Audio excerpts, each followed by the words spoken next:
వైకుంఠ ఏకాదశి సందర్భంగా నిజామాబాద్ జిల్లా బోధన్ పట్టణంలోని వెంకటేశ్వర కాలనీలో గల శ్రీ లక్ష్మీ గోదాదేవి సమేత శ్రీ వెంకటేశ్వర స్వామి దేవాలయం భక్తులతో గోవింద నామస్మరణతో సందడిగా మారింది. ఆలయాన్ని అత్యంత సుందరంగా పువ్వులతో అలంకరించారు.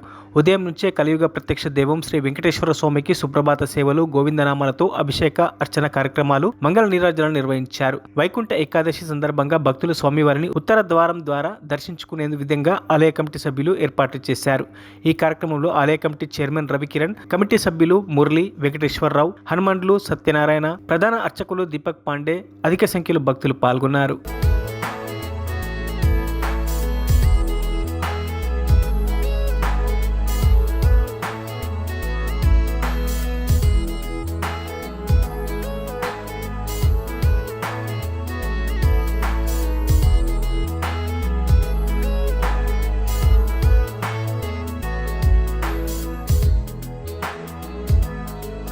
ప్రియ భగవద్బంధువులారా, ఈరోజు అత్యంత శుభదినం శ్రీ వైకుంఠ ఏకాదశి.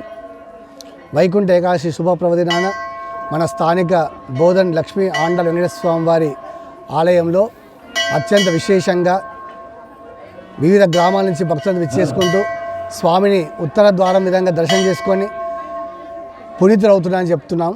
ఎందుకంటే స్వామి తొలి ఏకాదశి నాడు పడుకొని ఈ వైకుంఠ ఏకాదశికి యోగనిద్ర నుంచి బయటకు వస్తారు.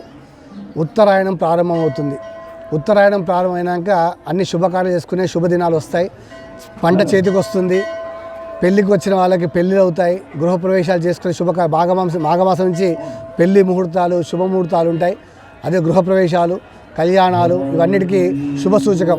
అది వైకుంఠ ఏకాదశి తర్వాత ప్రారంభమయ్యే ప్రతిరోజు కూడా అందరికీ శుభ శకునాలు ఏర్పడతాయి. కనుక భక్తాదులందరికీ కూడా ఆ శ్రీనివాసుని కృపా కటాక్షాలు కలగాలని చెప్పి ఈ ఉత్తర దర్శనం చేసుకున్న అందరికీ కూడా స్వామి అనుగ్రహం కలగాలని, వారి ఆయుర ఆరోగ్యాలు, అష్టైశ్వర్య ప్రసాదించడం కోరుకుంటూ వారందరికీ కూడా మంగళాశాసనం చేస్తున్నాం.